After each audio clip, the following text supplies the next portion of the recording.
What up, my freaks? RuinouSinsight here with part 7 of my Total War Warhammer 3 modded Skarbrand the Exiled Immortal Empires campaign. So a second episode was promised, and here it is delivered. Last time we saw the destruction of much of Cetra's power, essentially. Manfred is pretty much gone, and by the looks of it, we'll be knocking out Cetra this very turn. All the while, Skarbrand continues to level up and is at level 36 now. We've completed almost our entire second army and just needs to be delivered to these guys and then split off, and then our third army will hopefully come around in this particular episode as well. And that'll be bloodletters, and well, we do need blood shrines, skull cannons, and skull crushers. Admittedly, the skull crushers are going to take a bit, but maybe we can substitute some other sort of riders. They are tier 5, unfortunately. Fortunately, we should be able to get to the Foundry of Blood a little bit quicker, and at least the Skull Cannon should arrive earlier. Huh, wait, can we upgrade? Do we have an upgrade path for Blood Shrines to...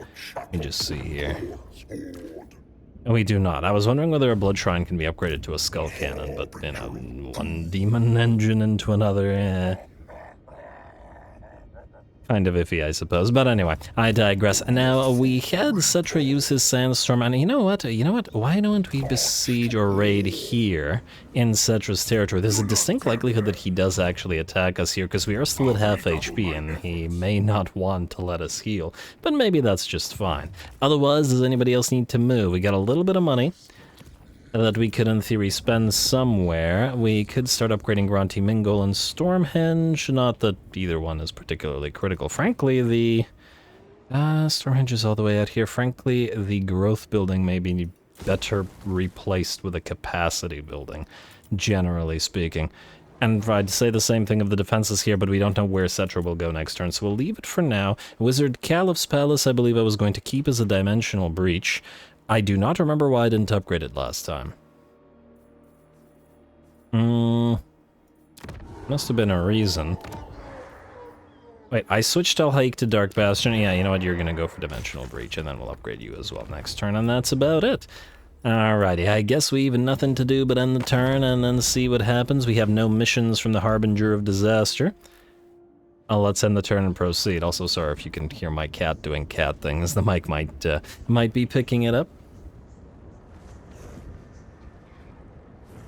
And it's a little bit loud. Anyway, end the turn for now. Let's see if Cetra attacks. Oh, I didn't even realize somebody still had a level. Okay, you know what? Everybody in this army is leveling so fast because of the Khorne Ascendant thing that should be of no surprise. And Khemri, looks like Cetra will indeed attack us. A Pyrrhic victory with high casualties. We're at half HP, and the Brutes of the Hound are effectively useless in this fight. And Cetra is at rank 20, which we were recently at a similar level, but now not so much. Alright, sorry, just moving my cat again, and let's do the fight.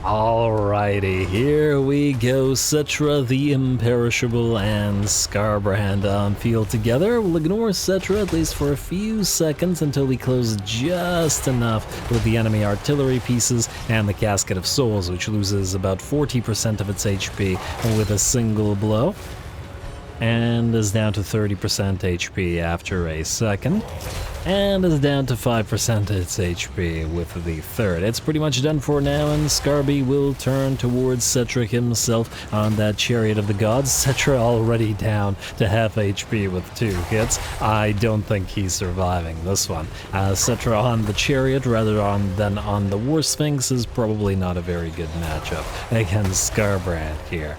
And the rest of our army is only now just starting to move on in while Skarbrand continues to fight. Does look like the first of the enemy elements are charging our, again, fairly significantly damaged sets of bloodletters, but all good.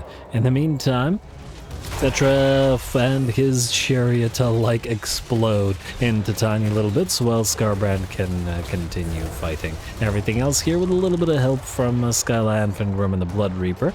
mostly just to try to work our way through the Nehekara horsemen a little bit faster as they are blocking off the rest of our units. Now the enemy does have a Khemrian War Sphinx on field, and we need to try to make use of the anti-large bonus on Khorne's Bloody Fist, 214 melee attack on it, thanks to all the buffs currently and sacrifice.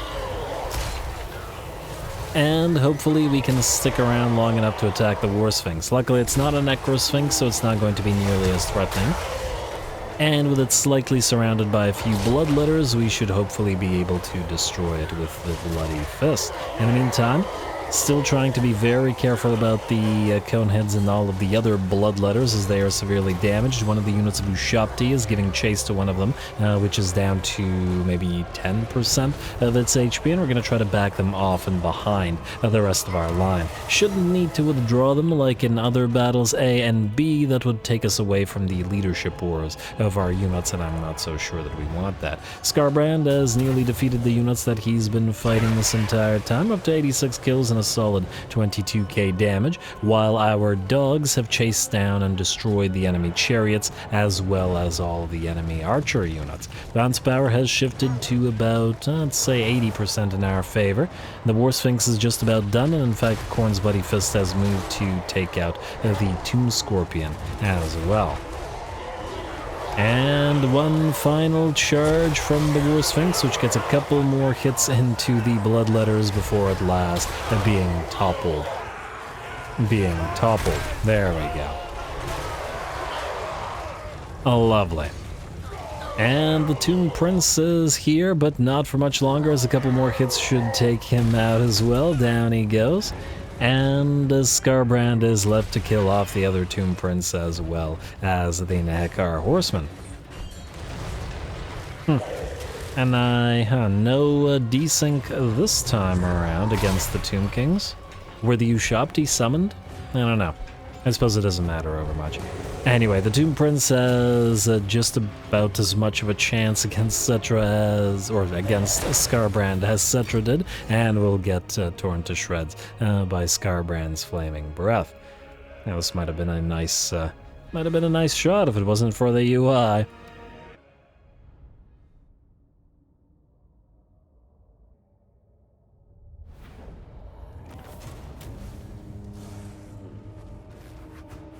Alrighty, there we go. Looks like Cetra fails just as his armies have failed before him. Khorne's Bloody Fist came very close to destruction, but we did send it into combat with like 10% HP, and frankly it remains around 10% HP, so what do you expect? Skull-wise, it's really not all that much. 346.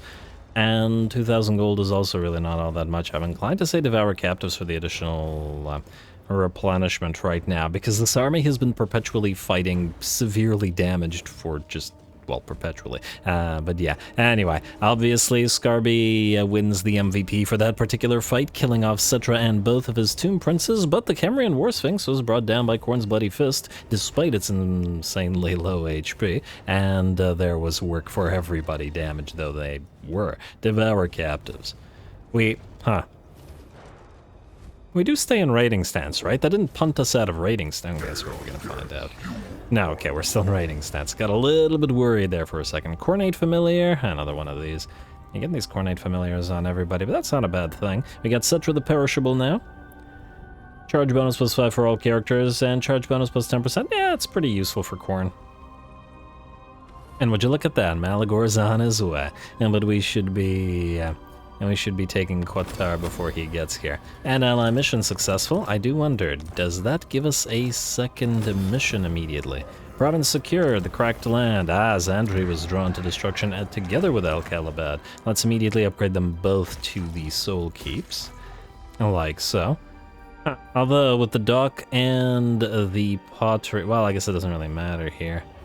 Just go for the soul keep. It's not like we'll have room for really anything else in there anyway. Anyway, Skarby, you have if not quite resurrected your units, you're getting there. Let's move the Carmine Eaters to Kasabar, which has by and large recovered now. Would you look at that? Look at that little fella. This is a waste of time. I'm gonna say just auto-resolve it. It'll damage the army, though I am a little bit worried what we have here. There is another army potentially moving in. You have to think about it. Oh, none of you have siege attacker, do you? So we can attack, we can besiege Telaqua without siege attacker. None of the blood. Wait a second, the Skullhounds have a skull cannon. Isn't it lovely? Alright, Skullhounds, go into summoning stance, why not? We'll head to Telaqua. Like so decisive defeat, you say? We'll see about that. You will move on in regular stance, I guess. Like so. And all of you will move in regular stance to reinforce. I mean, I guess in theory you could just stay in this stance. Keep gaining that mana. You keep going this way. And yeah, we need to do the same thing with Skarby. And you go this way, Tavi. Alright, bloody trail of worship indeed. Alright, Telaqua. Pyrrhic victory now. One of these little fellows will die. This once again feels like it's not worth our time and effort, though. We could use the Bloodwake Berserkers to break through the gate and then, you know, have a little bit of fun that way. Maybe. I'll think about it. Let's leave them there for now. Get them fighting. The other thing is we do want to get as many kills on them as possible because we need them to unlock Scar Bloodwrath, so yeah. You, Skarby. Let us raise Qatar and then head to Camry, I guess. What do you have in your army? Basically no. Oh, you still have that frickin' Sphinx, eh? If we raise Qatar, will we be able to reach you here and then bounce off of you towards Springs of Eternal Life? I guess we're about to find out. You go here. And go here. And then auto-resolve. And then raise it in the name of the Blood God. Plus 10 per turn. I wish it was plus 20 winds of magic per turn, because this won't let us recover. A little bit tempted to grab a Blood Host, since these are worthless now, so yeah, grab a Blood Host. Oh, free color of Khorne. Nice. We'll take it. Then, you can indeed reach Panet.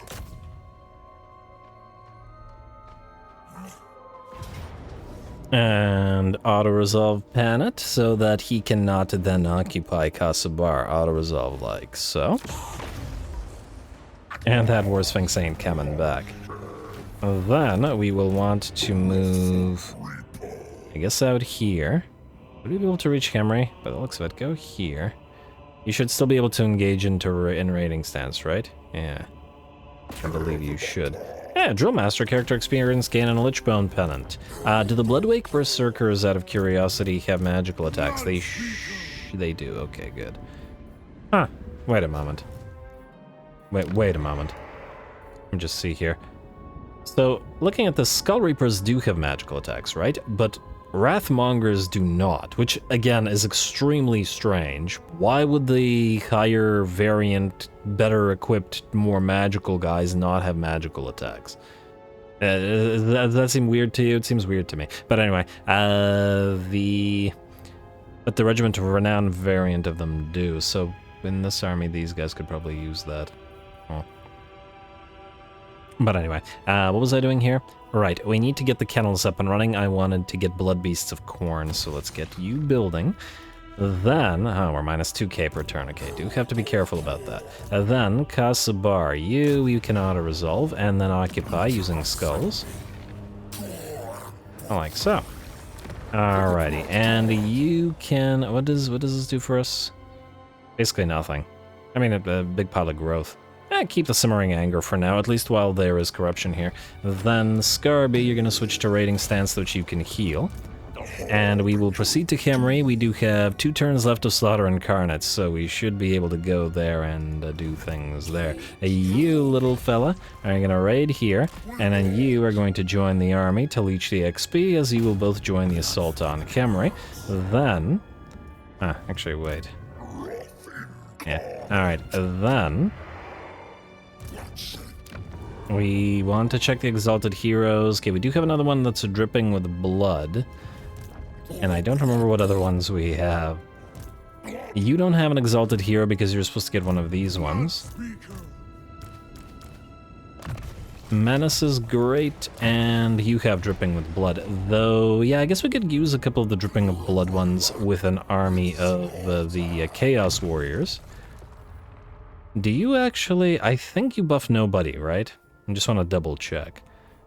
I do like the spell resistance for the entire army, but otherwise you have no specific buffs for anybody.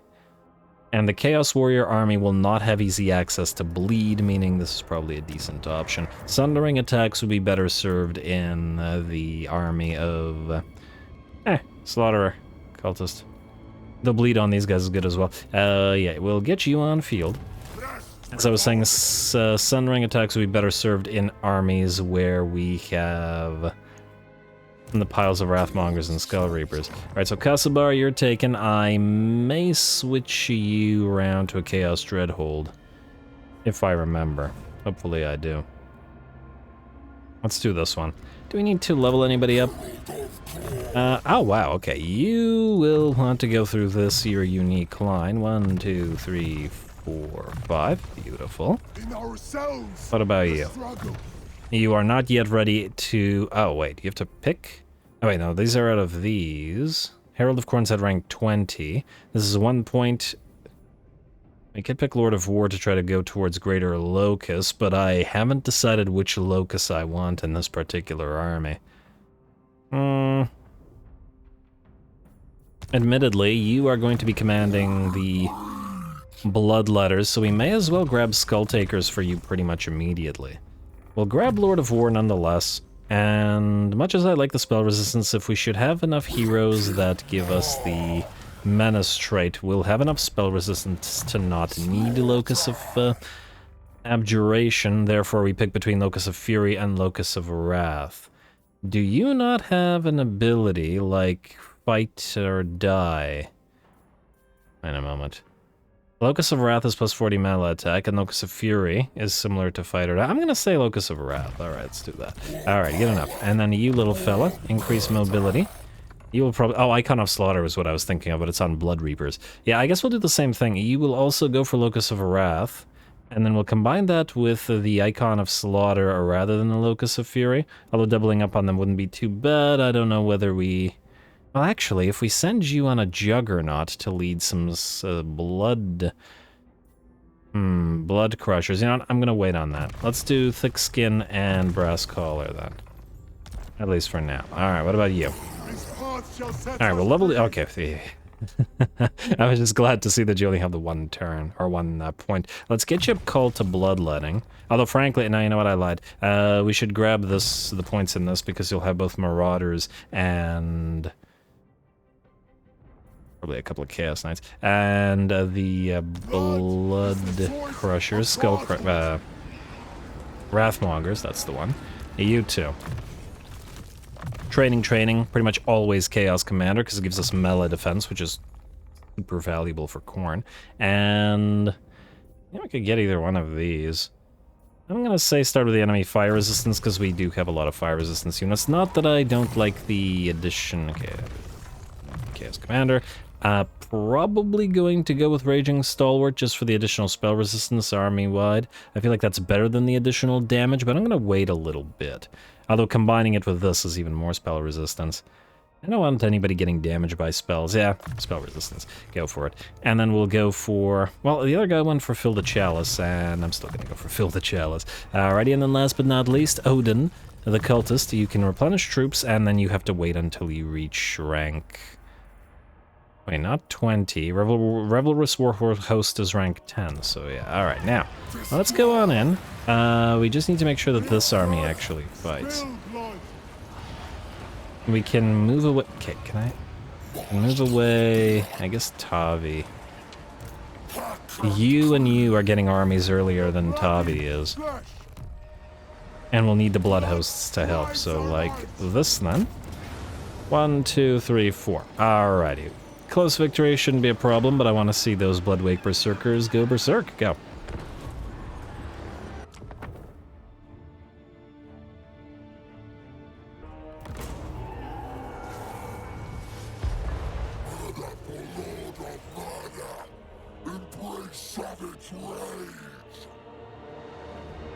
Alrighty, embrace savage rage. Was that what he said? I suppose it doesn't matter over much. What does matter is that this is one of the final fights against the Tomb Kings. What, maybe 2, 3 left? And they'll be gone for good, and the land of the dead will be cleared of Well, they won't be cleared of the dead because, I mean, there's corpses everywhere, but the undead. Anyway, we're going to use up all of the ammunition on our skull cannon to break through that gate so we don't have to work away at it with our other units, but we had to wait anyway as our newly acquired Bloodwake Berserkers have made their way onto the battlefield, and this is going to be, at least in part, their show. They're going to mosey on in through that open gate with the Chaos, with the Exalted Heroes and Lords here. And see what they can fight. Alrighty, looks like a Skeleton Archers. Okay, come on, we can fight something a little bit better than that, hopefully soon, but for now we'll take what we can get. And, we've got the, well, okay, the enemy Lich High Priest closes the distance with all the Wrathmongers. Terrible idea as they massively damage him, taking about 50% of his HP in a few hits. Gotta remember that these guys are pretty much similar to aspiring champions and will deliver absolutely massive amounts of damage very quickly to a Lord or hero if they surround them, as we just saw. And we've got a couple of the Heralds, or our Blood Reaper and a Herald, moving in just to reach that High Priest and make sure he is knocked out for good, while the Blood Reapers, or Wrathmongers rather, continue to do their thing. Or the Bloodwake Berserkers to be more specific. There we go. They look like they're having fun, and our other single entities are doing so as well. Those Chaos Roids making them tower over the IncOHERENT cavalry.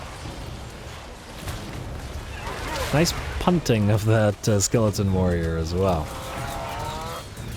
Alright, not much to say about this particular fight. We're actually keeping pretty much all of our forces outside, just letting the single entity elites and the single entities and the Bloodwake Berserkers do their thing.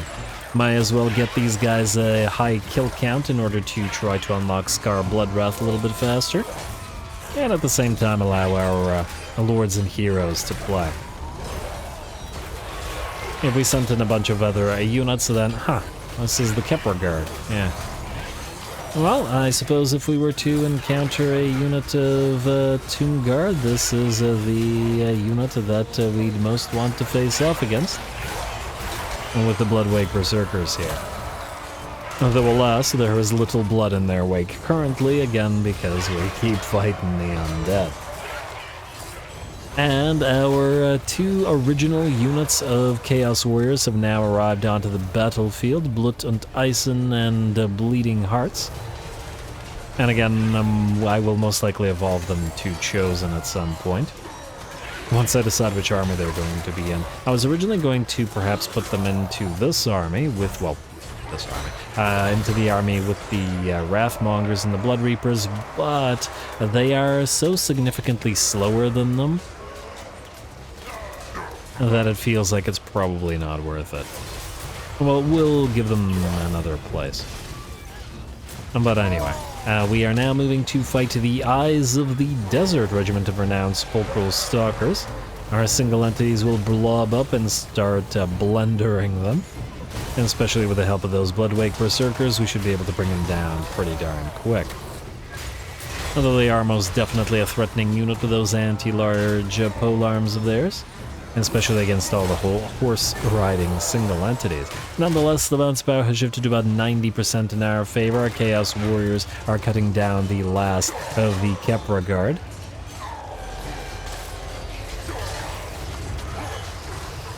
And tactically, there really isn't too much to say about this battle. It's a very, very simple one, especially with almost all of our army not participating. Just a good old-fashioned brawl between the limited numbers that we've sent in and what the enemy has to defend. Ooh, that donut sending that unit of flying was pretty good.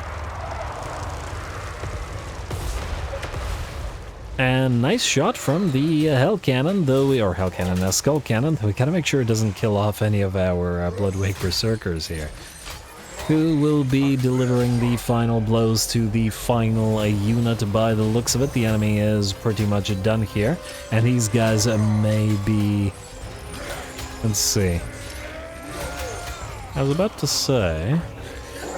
maybe a little bit slower at mincing these skeleton warriors than they are infantry, but honestly, they're not that much slower. They can't quite take advantage as much of their splash damage here, but it doesn't matter. They do take some HP damage over the course of the battle, but I don't believe they lost even a single model.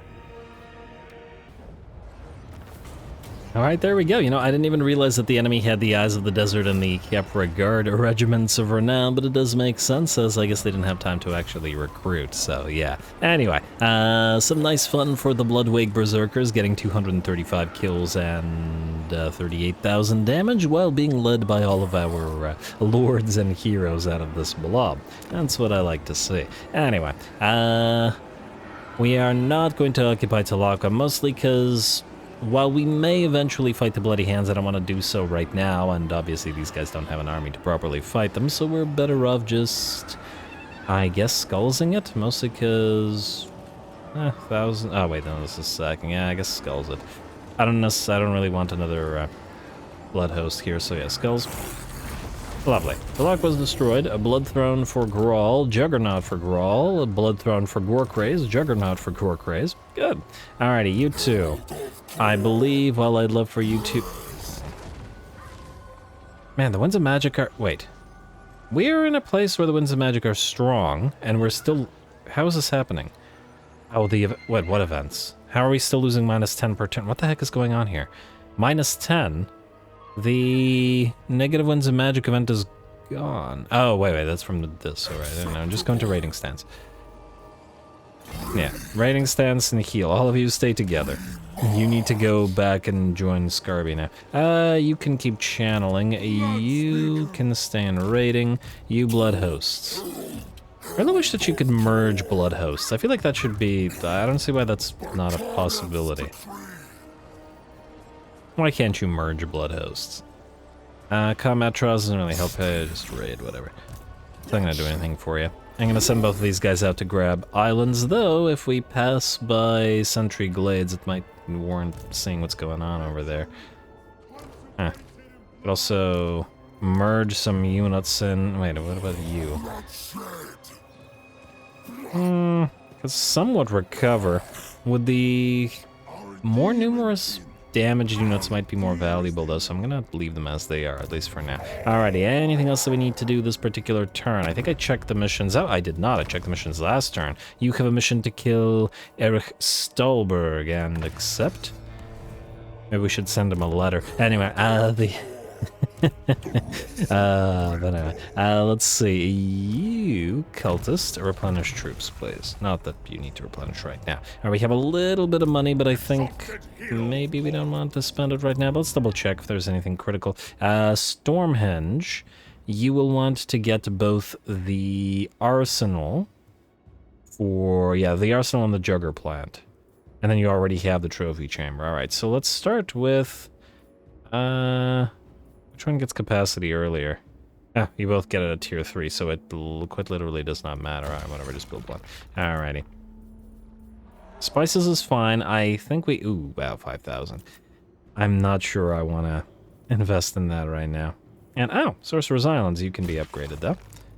Lovely, and I don't want to invest 5,000 into this either. I think that's all the cash we're willing to invest right now, but in next turn, or by next turn, it should change. You can head into growth, because your control is actually fine.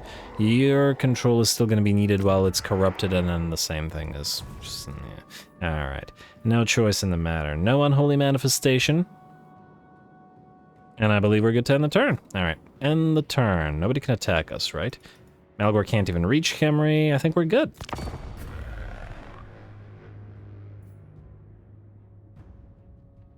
Skarbrand gets freebooter. He's been raiding a fair bit. Yeah, fair enough. And Cetra's back immediately. Huh. Well, that's interesting. You don't have Siege Attacker, though, do you, Eddie? Wait, Cetra is like Vlad? He revives next turn? Huh. Neat. It makes some sense, I suppose. I'm just a little bit surprised, but fair enough. Income from raiding and sort of can claimed. Eddie, that means I have a job for you. You're going to lead this attack then, because we'll get you Cetra's defeat trade before he, you know, disappears. And we have, ooh, 1 turn left. Slaughter Incarnate. Now, here's the thing.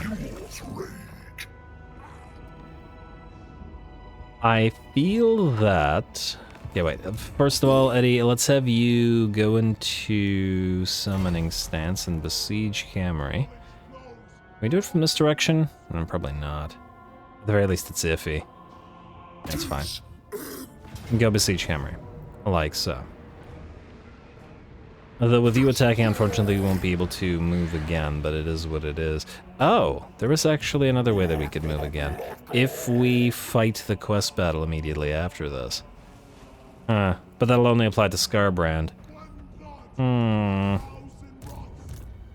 wanted to attack this place while we still have the bonus XP, but at the same time, it might not be the most viable. Anyway, let's take a quick look at the Skull Throne first. I was going to do Dissipation's Domain to get the Ruin colonization. Hungering Blades, passive ability. Wait, so this gives Hungering Blades to everybody, including replenishment.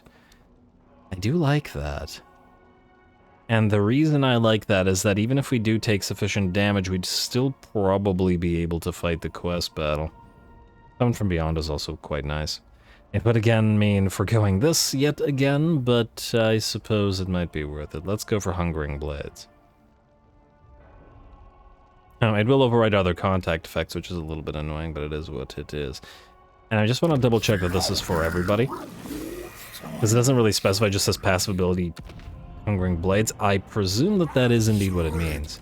Yes, indeed, it is. Alright, it's beautiful. Alright, then, since you have no siege attacker, and for some bizarre reason, Khorne does not get access to the lovely thing. You know, the thing? Wait. Do we want to raise Camry? No, I want to sack it. 16k. Oh, we'll probably lose like 5k by not having Skarby sack it. But Cetra's defeat trait. Let me see what it does again. Charge bonus +5, all characters faction-wide. It's not much, but we should probably have it. Fair enough. Also, what do you have? You are a Mauler. If you have the bonus charge bonus, you could use some demonic units in combination with some mortal units, I suppose. I'd hate to miss out on the extra cash of sacking Camry with Skarby, but I think we've no real choice in the matter. Anyway, what we want to do is this. You will trade to Eddie Khorne's Bloody Fist, because this will give him Siege Attacker. Or you could give him, like, Skyla or something, keep Khorne's Bloody Fist, because obviously Skarby buffs him. I assume that Skyla has Siege Attacker. I am not 100% sure, but I'm going to assume that this is indeed the case. Wait, Skyla also give... I don't know, just do it. He does have Siege Attacker. Beautiful. Let's level him, and let's move on in. Let's grab spoils, increase that post-battle loot for this particular fight then. You, sir, are saving your points. Skarby. I think you'll be fine, but might as well get Cleave into Fueled by Rage. Get you even more damage. And I think while others may need leveling... Wait. You want to... I was hoping to get Greater Gate of Khorne. Would be nice to actually summon more bloodthirsters on field. But oh well. I guess it's time for Camry to fall. Wait. I need to make sure that we can occupy it rather than let this guy occupying it. We should still, in theory, be able to move immediately after. At least I hope so. You little fella, get an Agent of Blood. Income from sacking settlements bonus, that's what I wanted. And for this fight, at least get Drill Master. Anything else critical? Yeah, I've got Cornate Familiar until we delete it or put it elsewhere. And the rest of this is fine. Alright, away we go, sir.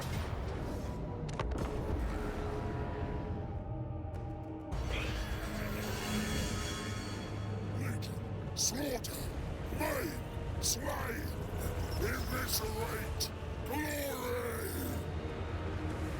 Alrighty, here we go. Cetra's final fight once again against Skarbrand, even with Skarbrand not leading, and should we win, we'll get his defeat trait on a little Eddie over here as well. A nice thing to have. Anyway, we're gonna wait for the reinforcements to arrive as Skarbrand will batter down the gate. We're actually gonna go in from this particular direction this time rather than where most of the enemy are deployed. What I would like to do here is to try to actually preserve as much of our army as possible, and in fact, in light of that, we're not actually going to use Skarbrand's army, but rather use Eddie's army plus Skarbrand and his single entity heroes. And the reason being that if we can preserve enough HP on Skarbrand's army, we should be able to immediately fight his quest battle, which is definitely something we would want to do while we still have Khorne Ascendant and the massive amount of increased XP.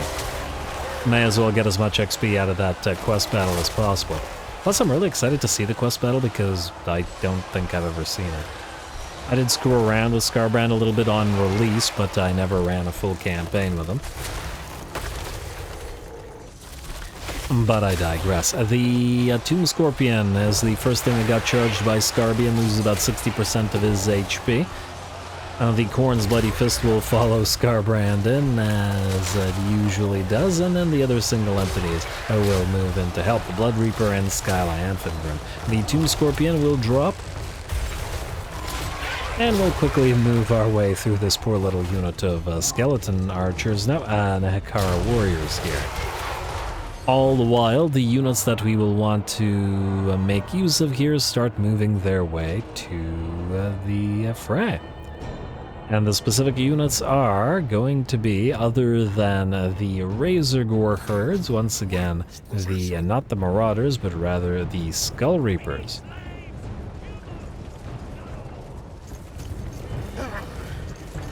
And frankly, the Marauders should be wary, especially as these Skull Reapers like to kill other Norskins because everybody else is too weak in their opinion. Anyway, what do we have here? Ooh, Cetra's coming back in for another round with Skarby taking about 30% of his HP in damage in the first two blows. Skarby will peel away and have a second duel with him. Last time, Cetra had a bunch of other units distracting Skarby. This time, not so much. Although I don't imagine Cetra will have much a greater chance here than he did last time. And it was once again the Chariot of the Gods is not the right choice for this particular duel. Down goes Cetra, Skarbrand having lost about 30% of his HP. I'm not so sure how much of that was from Cetra and how much of it was from the Tomb Scorpion. Now that the enemy lord has fallen, we can once again send these single entities in. And hopefully the Skull Reapers can make their way forward and actually start contributing, rather than allowing the single entities to do all the work. Frankly, Cetra was foolish to charge in by himself while the rest of the army is moving around. And this is certainly something you can take advantage of in this particular map. Basically, if you deploy your army more on one side, like here, most of the AI will then deploy here. But then you can immediately move to this side and break through the gate quickly and establish your beachhead, while the enemy has to go all the way around. And keeping in mind the terrible pathing within the game, it means that it's going to take them quite the while. Anyway. Our Skull Reapers have actually closed the distance and are currently in the process of mincing some skeleton horsemen, or Nehekara horsemen. They may be anti-infantry, but the Nehekara horsemen are pretty darn fragile, and we should be able to cut them apart without any need to rely on any anti-load.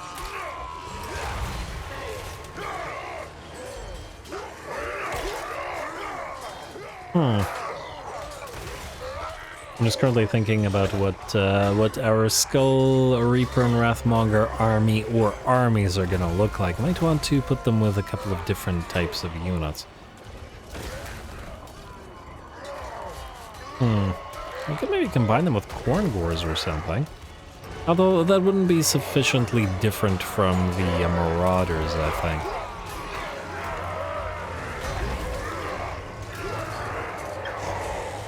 Certainly something to think about, but anyway.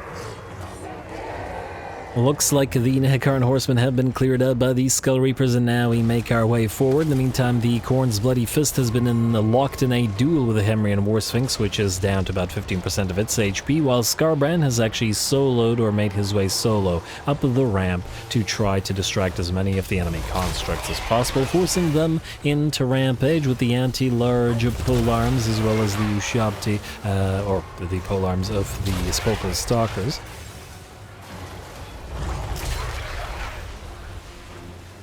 As well as the Ushabti working away at him, he is probably going to take a fair bit of damage here, but he will continue dishing out the damage. He's already at up to 7.2k damage delta's gold value, which is pretty darn up there. Anyway, Khorne's Bloody Fist has peeled away from the fight that he was in and has moved to make sure that those Spokal Stalkers do not fire on him, and with the anti-large available to him, should be able to cast them all down without too much trouble. The Skull Reapers are now being joined by our piles of regular Marauders. Nice to finally have a second army available, as well as the piles of Razor Gores, which... Did Razor Gores always look like this? I feel like they didn't always look this yellow, right? Am I crazy? I imagine things. I gotta load up a Malagor campaign because I love spamming Razor Gores, so it should be pretty easy to see what they look like. Huh. Go figure. Well, whatever, they will... actually, they should work nicely with the Bloodwake Berserkers, since they're going to be in the same army, who have kind of glowy red-yellow burning sort of elements on them. But I think it'll actually work out fairly well. Unless this is a bug on this particular map, because of, I don't know, the sands or whatever. I guess we're just gonna have to wait and see. Either way, they have joined the fray while Skarby continues in his fight against the enemy. He's actually destroyed a decent amount of the Ushabti. In fact, they're all pretty much gone. The Spokal Stalkers are nearly gone as well, and Skarby's up to 8888 damage delta's gold value, and I looked truly blessed by Khorne there. Grudgingly, perhaps, but nonetheless. Alright, it's only a matter of time now as the bounce trap power has shifted to about 90% in our favor. We peeled away the other single entities, including Skyla and the Khorne's Bloody Fist, to make sure that they silence those artillery, as the artillery have now gotten into range of the Razor Gores and the piles of infantry that have made their way into the settlement. Though by the looks of it, we don't really need anything more than the Skull Reapers.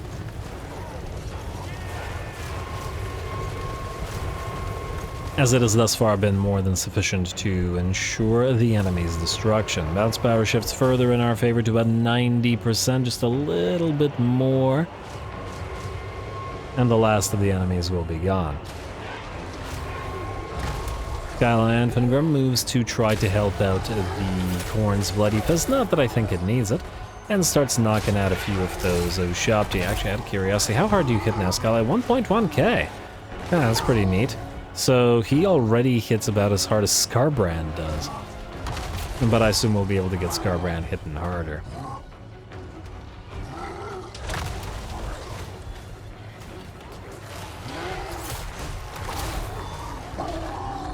Alright, obviously, tactically, once again, there isn't too much to say about this. The battle is pretty much at its end, and it's just a matter of time until we work our way through the last of the enemy units, whether it be the artillery crews or the remnants of those Ushabti and whatnot. And with the big blob of infantry coming in, they should all get torn to shreds in moments. And they're all melting away now as Skarbrand and co close the distance, and there are those Razor Gores. Also, the sort of yellowish color scheme that they have here actually works reasonably well with our own color scheme. Especially with the sort of raw wounds and, I don't know, exposed musculature and whatnot that the Razor Gores have on themselves. It all kind of matches. So fair enough on all that. Anyway, with that, the bounce power goes fully in our favor, and we just have to wait out until the last of the Ushabti melt away. And I think we've seen enough of the Ushabti topple, so there we are. The decisive victory is unsurprisingly ours, and Cetra will never rise again.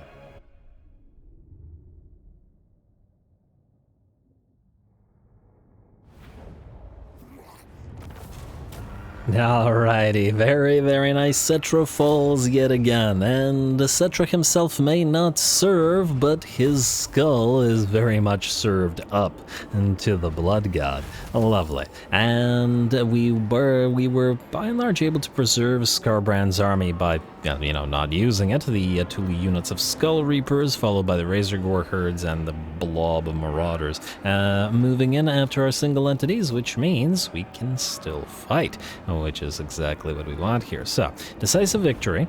We've got, as extremely tempted as I am by 6,000 skulls, this sack will enable us to do a lot of work. Oh wow, it would have healed us to full anyway if we had set... Huh. Oh yeah, no, but then we couldn't have... Yeah, I was gonna say if we had sent Skarbrand in, but then we wouldn't have doubled up on the defeat rate, so we gotta sack it, no choice in the matter. And then hopefully you will retain just... stop moving. Okay. Then what we want to do, Skarbrand, are you able to reach camera? Yes. We will have you occupied immediately. Like so. Then, Banner of Hellfire. Weakness to fire damage. Well, isn't that lovely? So far we've been using the Great Icon of Despair. I think I like the Banner of Hellfire a little bit more. So, Lichbone Pennant has thus far been on the Roots of the Hand, which admittedly have been performing pretty well. I was eventually going to give the Great Icon of Despair to the to one of the other guys, so you know what? We'll trade that for the Banner of Hellfire then. Then, I believe the Rock of Inevitability can go back on... I believe it was the First Sun, so let's do this.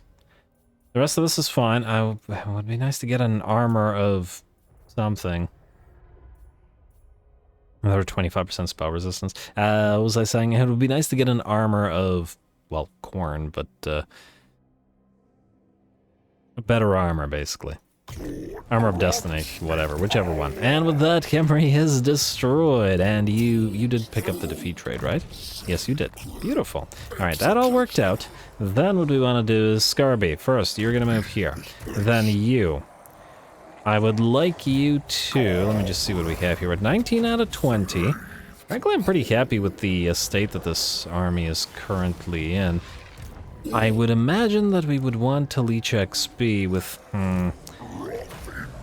I've never done this quest battle, so I don't know how elite it's going to be. That's the problem.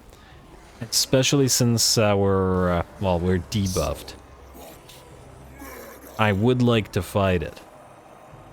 And we will, I guess, put Skylanfingrim back in and not put in the Cultist of Khorne, much as I'd like to leech XP. I mean, I guess we could lose one of the Bloodletters. Well, we need fast movers. Now, we already have the Flesh Hounds, which already cause bleed.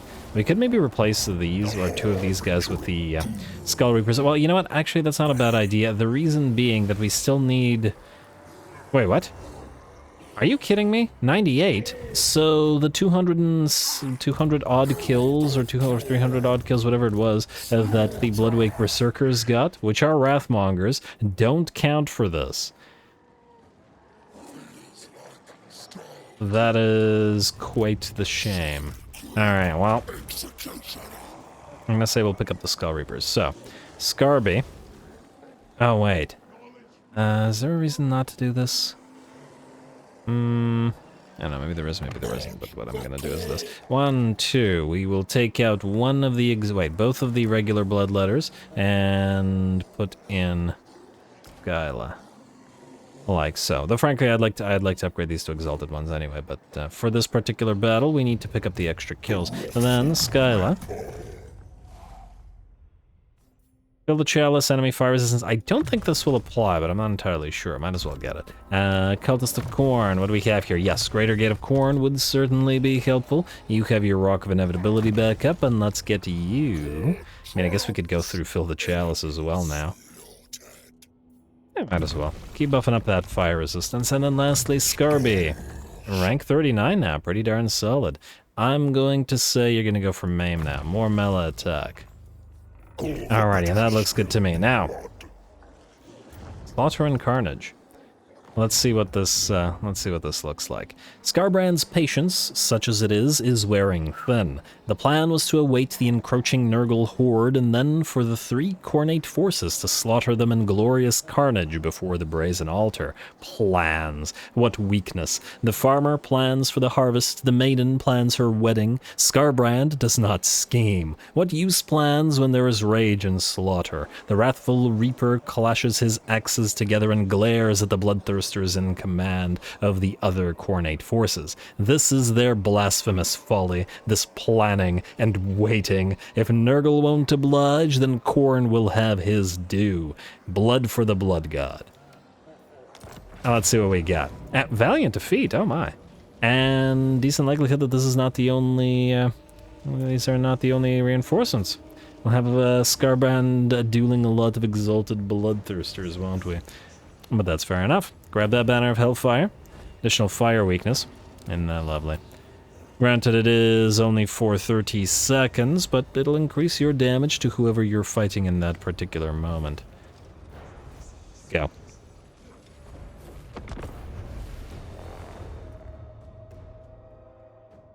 The twin demonic axes, Slaughter and Carnage, must be fed before the brazen altar to restore them to their former luster and power. After much cautious brokering, an alliance has been formed with 2 of Skarbrand's brother bloodthirsters who have summoned their hosts ready to fight. A Nurgle horde has been lured towards the altar, a fitting sacrifice. The skull taker, the blood quencher.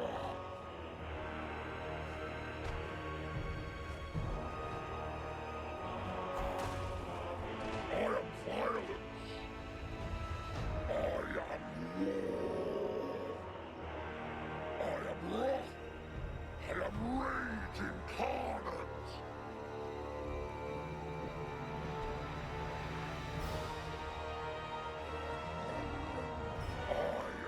Skarbrand, the Unforgiven.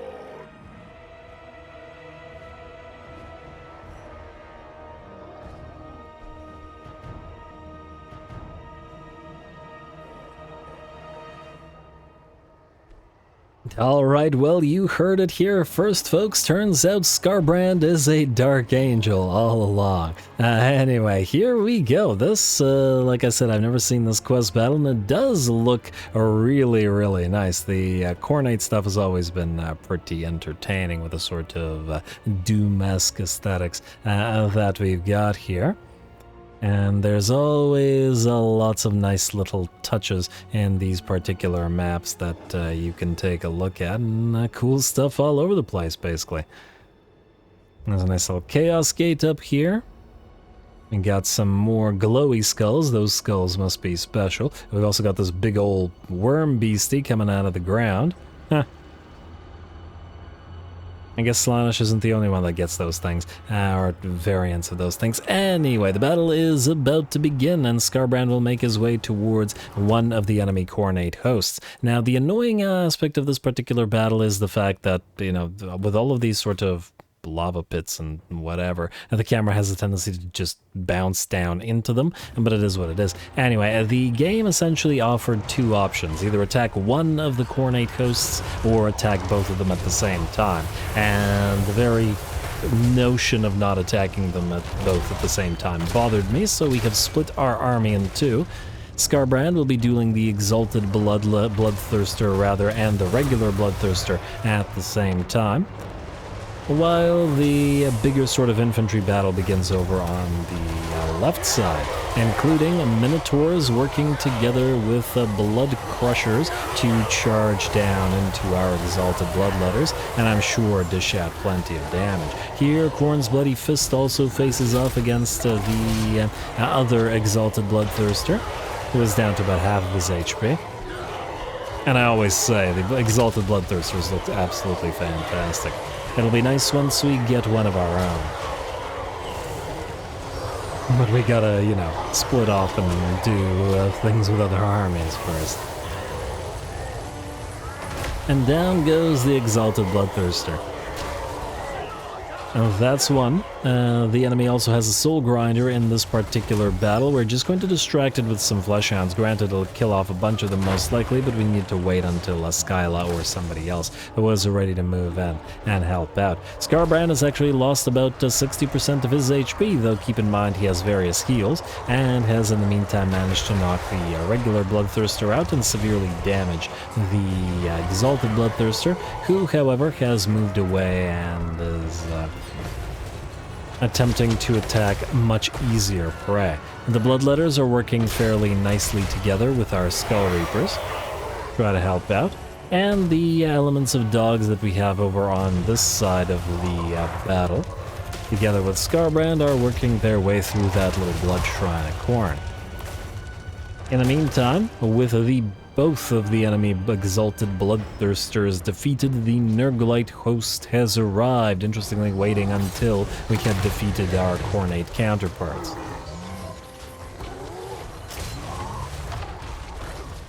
Not that it's a big deal, mind you.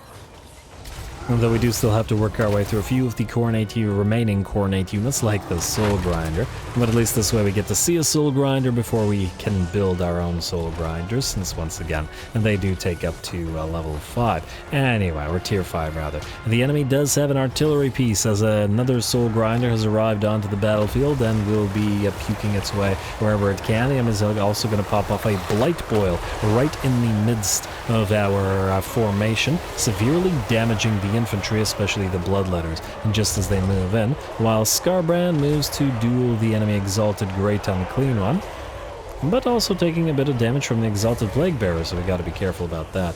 Skarbrand, however, no matter what, does not need help. He's already killed off 2 bloodthirsters, 1 regular, 1 exalted in this particular fight, and so we will send off the Khorne's Bloody Fist and its anti-large to bring down that Soul Grinder. I notice there's also more wormies out here, and ooh, you can actually get your camera out here? This may be more interesting than the actual battle, just because it's a map I've never seen. Ah.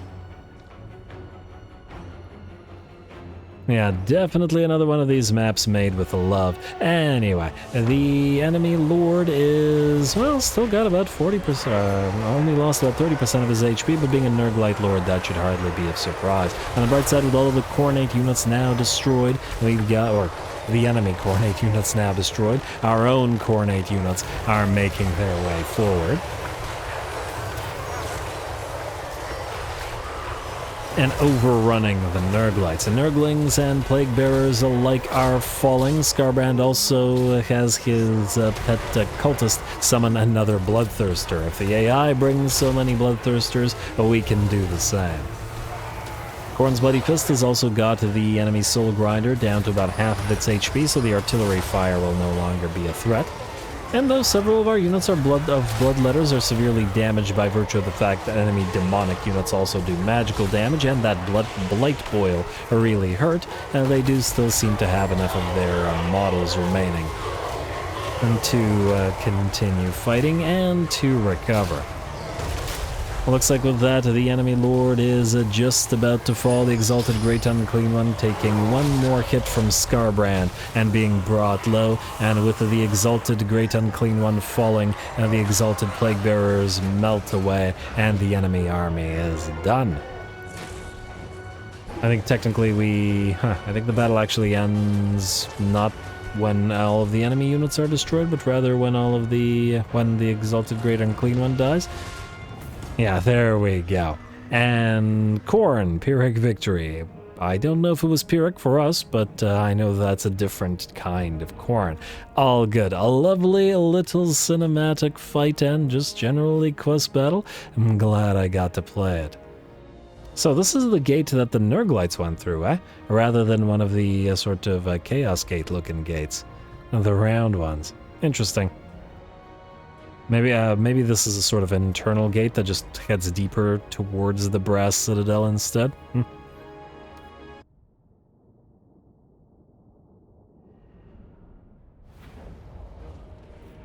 Alrighty, there we go. Certainly a tough fight, but Skarby certainly proves his worth, getting an absolutely massive 7,000 damage dealt as gold value, and 55,000 solid regular damage dealt as well, beating down enemy lords and heroes and all that, but nearly dying himself, taking severe damage while doing so, but pretty gloriously. Sadly, these Skull Reapers didn't manage to get a lot of kills, by and large due to the fact that, well, the enemy had more elite units than non-elite units, especially the Khornates, and the Nurglites unfortunately appeared on the other side of the map, and thusly we were not able to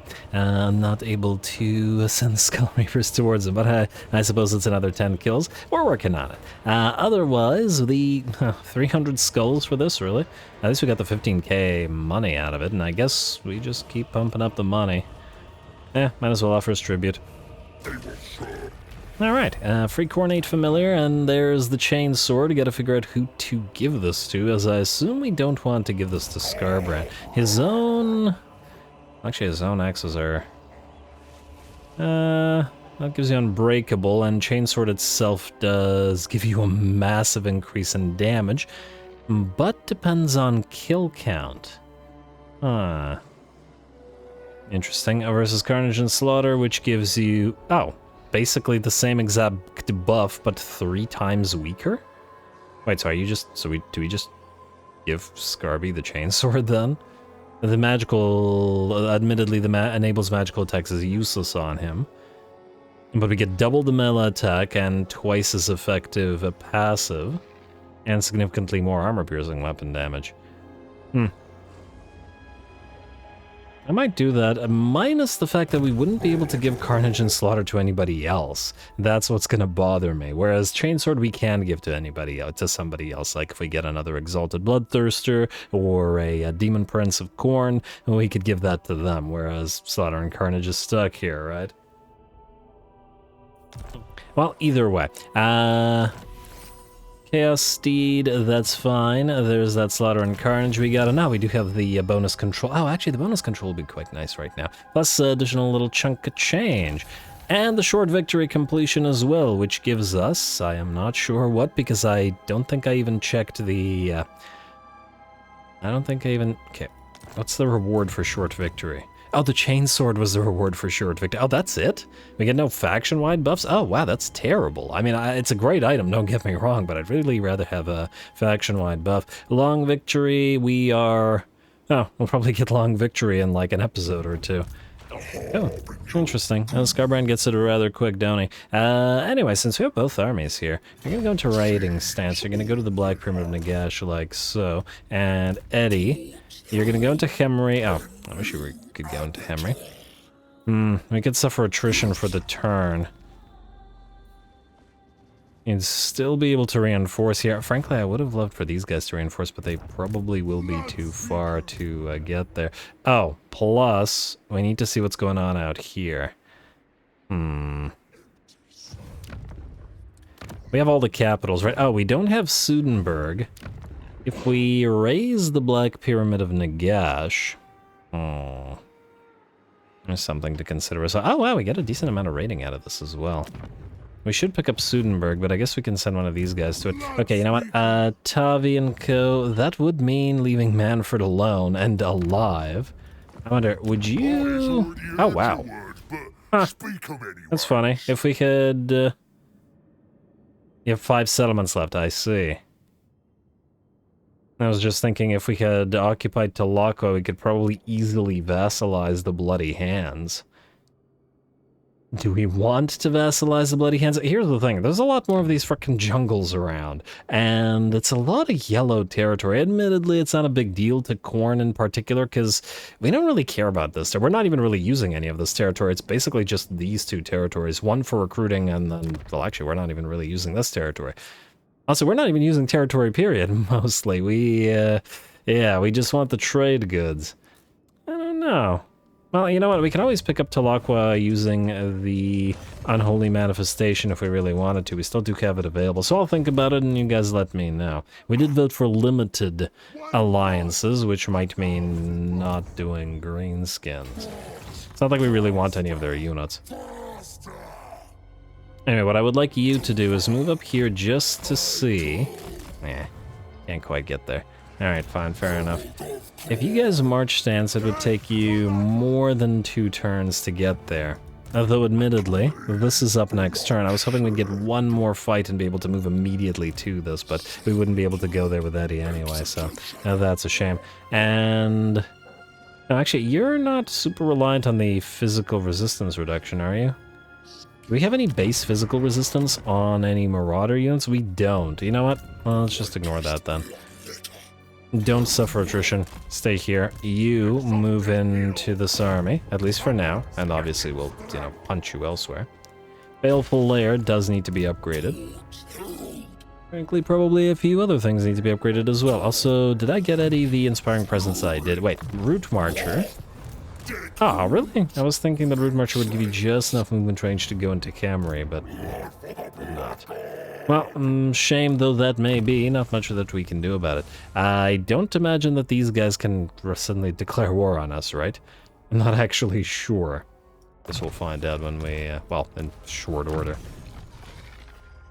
Profit character experience gain, plus 150 on characters in region per turn, which is nice. Frankly, I'd rather have a steamed combatant, though we get less mileage out of this on Khorne than other factions, I think. And just by virtue of the fact that we... ooh, wait, you need thick skin. What was I saying? Something. Oh, it's, we get less mileage out of that because we're always the ones attacking, generally speaking. Raiders. More raiding money, I guess. And Skarby, another 2 levels for you, bud. What do we want for you here? I guess we want to go for Maim. I might skip Destroy, even though it is additional weapon strength. Hunt gives us weapon strength plus 6% and 10% speed, which is always valuable. Or we could save these points and go all the way through to something like Upkeep and Renown and Feared. Admittedly, I don't know still what Skarbrand's final army is going to look like, so we may want to get some mortal units or some other demonic units or something in here, other than bloodthirsters and soul grinders, or I might just give him, you know, a couple bloodthirsters, a couple soul grinders, and make him a small, just murderous command squad rather than a blob of units following him around. I'll think about it. We'll just leave his XP, or his,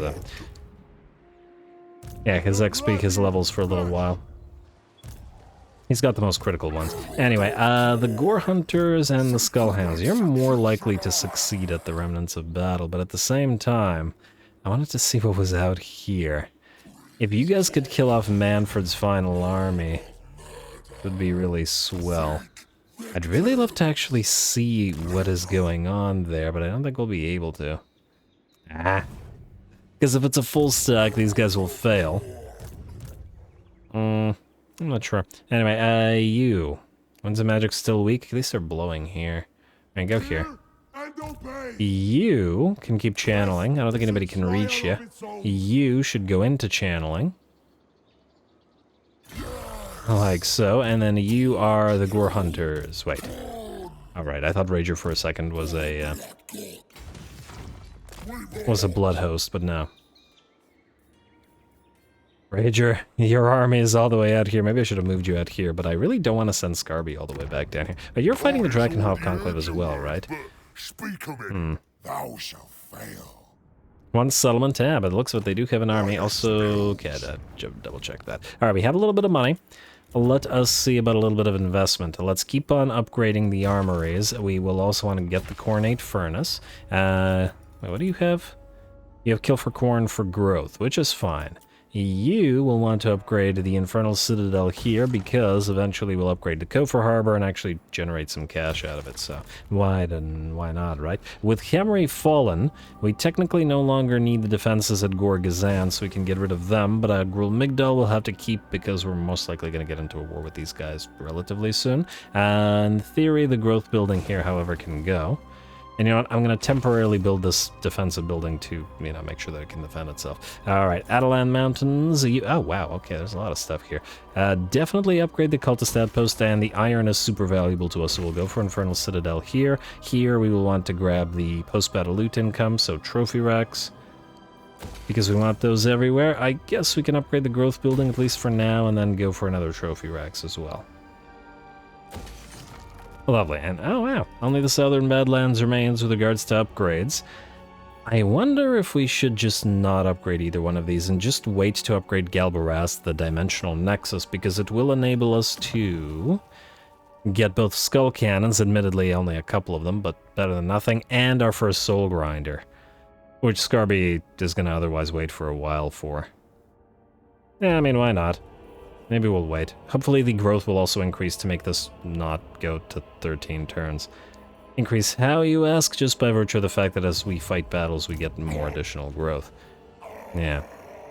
Alrighty, anyway, I do believe we are going to... Wait, who is this? The Doomhounds. Oh, I genuinely forgot that you existed. And I don't remember if I had any kind of purpose for you. This should all self-colonize, so we should be able to ignore it. Hopefully Malagor doesn't go after the Springs of Eternal Life. I don't like how he's moving around here. I guess we'll see. Especially since it has the marble. Just in case you're gonna march down here, we'll see what's going on. And who are you fighting?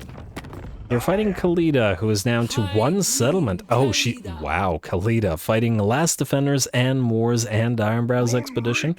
Huh, go figure. And by virtue... Oh, wow, and all of them are only fighting Khalida. Okay, so it makes sense that she got kind of destroyed there. Next, we are making 3.8k out of raiding. But nonetheless, I think I did want to get the... I did want to make use of that Jugger plant and grab a couple of those Gorby's chariots. Although we'll have to wait for actual Gorbeasts. How many turns? 5 turns until actual Gorbeasts, then I guess we can wait a turn or 2 for the Gorby's chariots. But we will build them. Fueled by rage, no reductions, eh? We got another Mauler. Gotta double check these guys. Singed, I don't really care that much for, and Disdainful I also don't really care that much for. Alright, fair enough, then we can skip, and we can end the turn. Let's see what's going on out here. Hopefully you all don't get attacked by Manfred and instantly die. It is a possibility. It would be a shame considering, you know, we've been keeping these lords around for a while. Ah, wait. I saw von Karstein. I figured it was Manny, but it was in fact Stefan von Karstein, one of the lesser-known von Karsteins.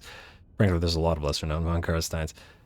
Alrighty, what do we have here? Did you do anything? Wait, what? Blooded Axe, are you raiding our territory? Are you some kind of psycho? You're raiding our territory. Right in front of Skarbrand. I mean, you're super friendly with us. What is this? Oh, that's infuriating. Okay, well, we'll just have to kill them. Unfortunately, I fear that we won't have time to do it in this particular turn. Ooh. Springs of Eternal Life colonize itself. Beautiful. Oh, actually, speaking of, next turn we gotta activate this. Wonder if you're gonna go for Bagar. Oh, he's trying to go for Stefan von Karstein. Draw to Destruction, Numas, Kotar, Springs of Eternal Life. Lovely. And this place we will repair, at least for now. We will actually also want to build up all of you. Actually, you know what? Maybe one of you will go for a Dimensional Tear. Yeah, let's do one. Just so we get another Blood Reaper capacity, and you can go into growth because the public order seems to be okay. Anyway, like I said, we are out of time. We've accomplished a lot. Cetra and Khemri destroyed. These guys pretty much destroyed our second army. Well, basically ready to go. Just needs to get its lord and meet up. And they'll go in different directions from Skarby. Next time, we'll probably attack the Black Pyramid of Nagash because it's right there and it bothers me. And unfortunately, we no longer have the thing that gives us the 200% XP, but we reached rank 41, which admittedly is also pretty darn solid, so I think we're okay. Anyway, stay tuned for more Khorne. Don't forget to leave those likes and comments below, especially for Threshold if you're into more double episodes later on. All glory to the algorithm, and thanks for watching.